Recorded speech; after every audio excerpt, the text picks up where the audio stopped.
up, y'all? Welcome back to my channel. It is your boy Nurse Zay, and I'm back with another video. Today's video is going to be for all my new grad nurses. Yes, my new grad nurses. I have 7 highly recommended tips that will help you survive as a new grad nurse. But before we get into any of that, make sure you go ahead and subscribe to my YouTube channel so that you don't miss any of the future videos that I upload. And go ahead and join the community. Let's get into it.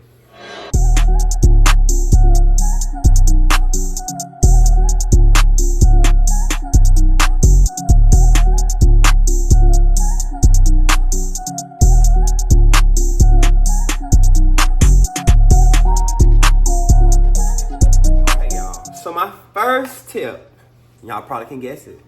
My number 1 tip for you guys to avoid as a new grad nurse, well, it's not necessarily ranked higher or lower than all the other ones, but it immediately came to my mind when I was making this list.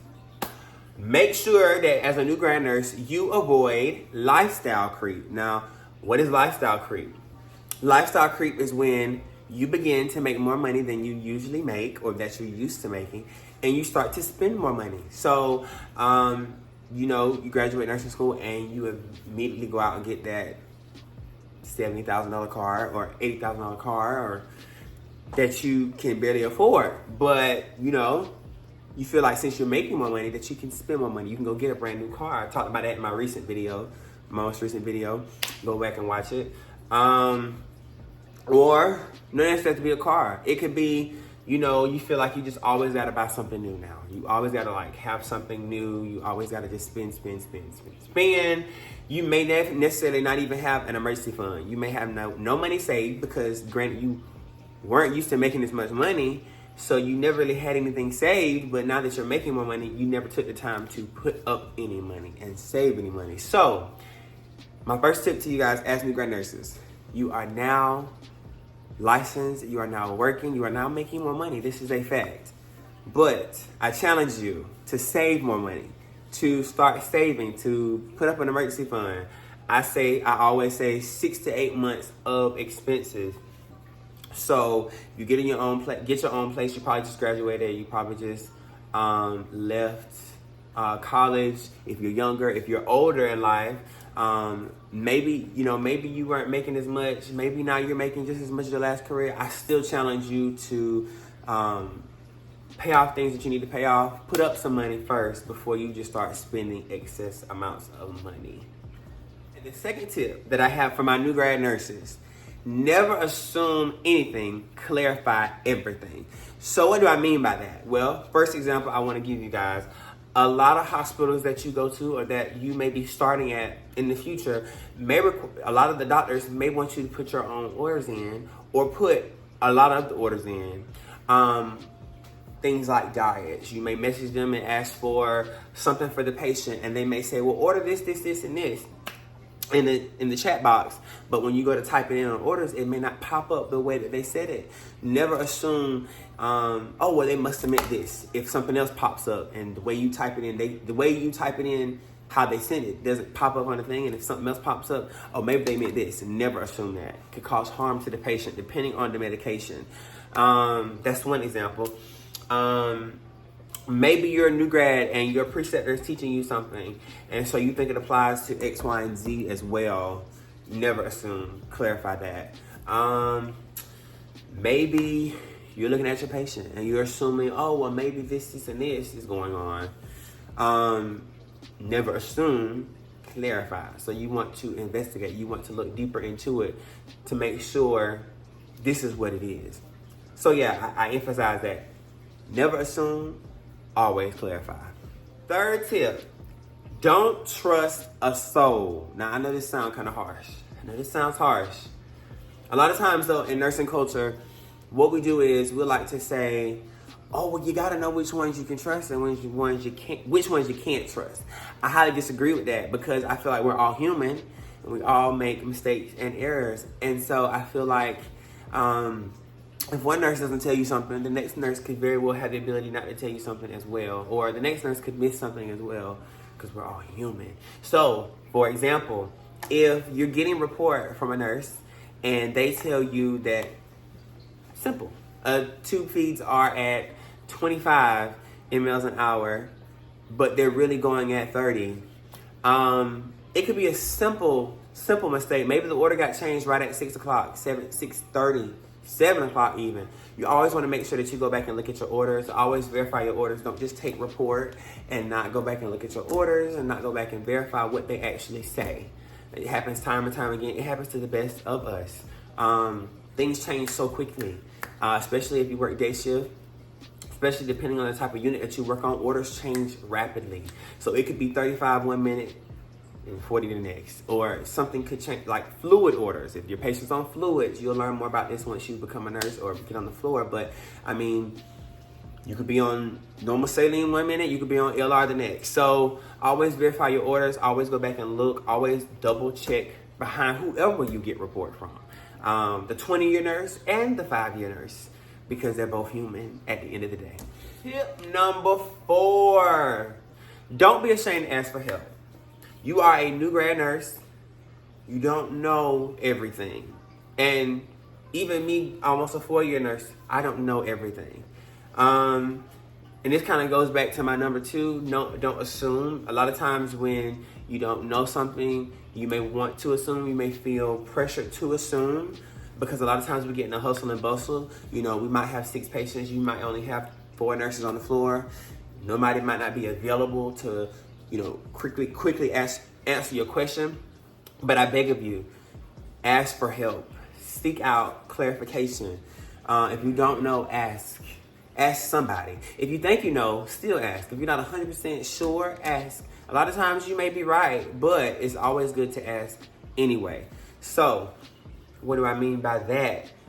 If you're not sure how this medication should be taken, if orders are written a certain way and you don't understand what that even means, pharmacy is your best friend. Call the pharmacy.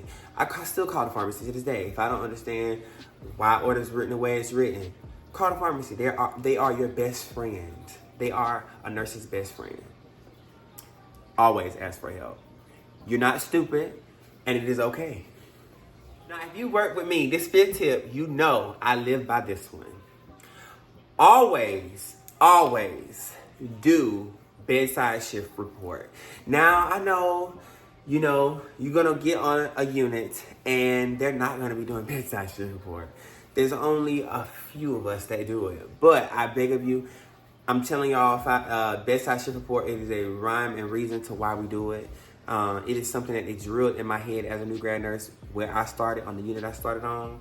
I started on a med-surg trauma unit, and I've seen some things. Never to mind any of my patients, thankfully, but I've seen some things. So I beg of you, please do bedside shift report. What is bedside shift report? When you get there and get your assignment, you and the other nurse, or if you're leaving, you and the other nurse go to that room. Now, you can do it in the room, right, like in the room, or you can do it right outside the door. Most of the time, I do a mixture outside the door, or I do it in the room. Now, some places may have rooms that are semi-private, and so then I would probably recommend that you do it outside of the room. But if they have private rooms, you could do it even in the room. Well, some people may come to you and say, well, it's morning time, you don't want to wake up the patient, da-da-da-da-da. That's not an excuse either. You want to make sure that you're doing bedside shift report and make sure that the patients are good. You know, that's a good time for you to check certain things. You can check those IVs. You can check those fluids that I was talking about earlier. And I didn't write this down as a tip, but maybe you want to get there early as a new grad nurse. And I didn't even include this one, but maybe you want to get there early as a new grad nurse so that you can kind of look at your patients. I love to get to work early and look at my patients, kind of see what they're there for, kind of glance over my medications. Maybe if something don't quite make sense, you can ask the nurse, because the nurse that has had them has been there 12 plus hours with them and may be able to answer your question. Once they go home, it's a little hard. You got to kind of chase things down at that point. So it's a good rule of thumb to get there on time too, which is early, so that you can look at your patients and see what the orders are. And maybe you can go around, as you're going around, you can clarify, oh, I thought, you know, you can see if fluids say this and you just saw in the orders that it said something else, you can kind of tie those knots up right then and there versus waiting, and then versus not even seeing the order, and then you can't really look at anything and verify it. So do your bedside shift report. It's a good way to look at your patients, lay eyes on your patients. Your patients get to see you right away, right when the shift is starting, so they know how their new nurse looks. They know who their new nurse is. They can't say that they haven't seen a nurse because nine times out of 10, if you have 6 patients, you may not get to a particular patient until 8:30, 9 o'clock. I'm just being real. So it's a good way for them to see you first thing in the shift starting. It's a good way to kind of build that first rapport with them, that first impression with them. They can't say they haven't seen a nurse. You know they're alive. You know they're alive. And yeah, so, yeah, bedside shift report is all around just good. Like, it's good. And there are certain circumstances where, you know, bedside shift report may not always happen. Like if the nurse is late. I know in some cases you may have to leave a written report. Of course, you can't do bedside report if the nurse isn't there. Bedside shift report if the nurse isn't there. Always make sure your people are good though. And I'm kind of getting into other tips, but always make sure your people are good. Maybe there's a certain diagnosis that you don't want to say out loud. You can always point to your report sheet in front by the nurse. That's usually what we do. And, you know, tie that up. But bedside shift report is always good. Do bedside shift report. Tip number six. Y'all, I experienced this a whole lot my first 1 to 2 years as a nurse. And I don't want y'all to go through this. But you may face it. You're going to face it at some point. Let's just be real. But new grad does not equal disrespect. It does not equal stupid. New grad just means you are new to the profession and you just became licensed, but you're still a nurse at beginning and end of the day. So I say all that to say, don't let anyone disrespect you as a new grad nurse. That goes for anybody. That goes for your coworkers. That goes for your managers. That goes for doctors. Because it will come from all of those directions. Don't let anyone disrespect you in any way. I'm not saying get rah-rah with them. I'm not saying you got to curse them out. I'm not saying you got to lose your job. But stand your ground in who you are. Be confident in knowing that who you are a nurse, just like they are a nurse, or just like they are a doctor, you are a nurse. And so you are just as important. Don't let anybody walk all over you because they will try it. My seventh final tip for y'all today is to always, my new grad nurses, and this is for even seasoned nurses. Seasoned nurses will agree with me, I'm sure. Always listen to your patients. Listen to your patients. Now, I know sometimes we have confused patients. Sometimes we have people that aren't all there, you know, and that's a different situation. But for those patients that are with it, patients that are very involved in their care, there are patients that are very, very, very involved in their care. They know the name of their medication. They know when they take it. They know how they take it. They know the other kind of medication that's just like it. They know all the uses of the medication. I mean, they know everything about their care. Those are the ones you definitely want to listen to because patients know themselves better than you do. You just met them. Okay, they've been knowing whatever disease they have, whatever process they have. They've been knowing about it since they were diagnosed with it. And so they've been taking care of themselves for the most part since they've gotten it. So they know how their body works. They know when things are turning left. Quick example for my new grad nurses. Diabetics. You've learned about diabetes in school. You're probably learning about it now if you're not quite out yet. But diabetes, you know, there are people who suffer from diabetes. There are signs that come with high blood sugar and low blood sugar. So if your blood sugar is high, there are signs that come with it. And if it's low, there are signs that come with it. And if someone has been living with diabetes for quite some time, they know how their body works and they know how it feels when it may drop. Blood sugar may drop, for example. So, you know, if my patient comes to me now, if I go to work and a patient tells me their blood sugar is dropping, well, I feel like my blood sugar is dropping, I'm going to listen to them because they know their body. I'm not going to say, well, we just checked it 2 hours ago and it was this. No, I'm going to check their blood sugar because they know their body. And 9 times out of 10, they're right. 9 times out of 10, their blood sugar is low. from the experience that I had, 9 times out of 10, it's low. If they say it's low, it's low. Or anything else. If they say, oh, I think my blood pressure's up. Or maybe they got a bad headache and they think, oh, well, maybe my blood pressure's up. Or, I can't think of everything right now. But always listen to them. Always investigate. If you don't know what to do, investigate what they're saying.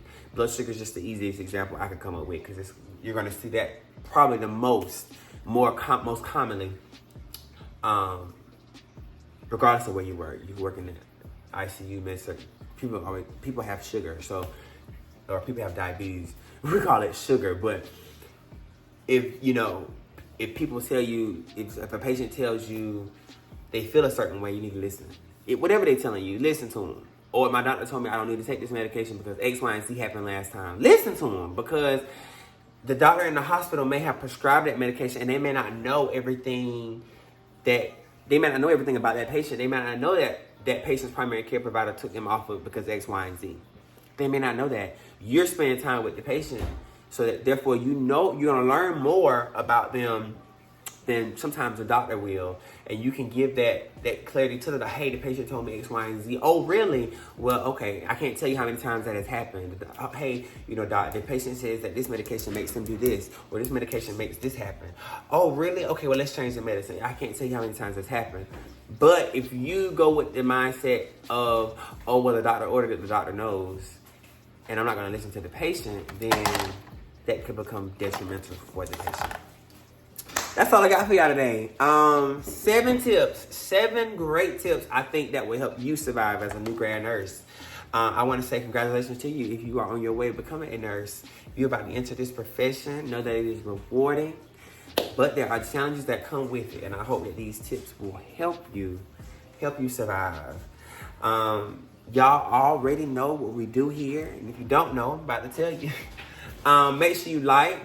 Make sure you subscribe, share the video, leave a comment, and until we see each other again, y'all be good.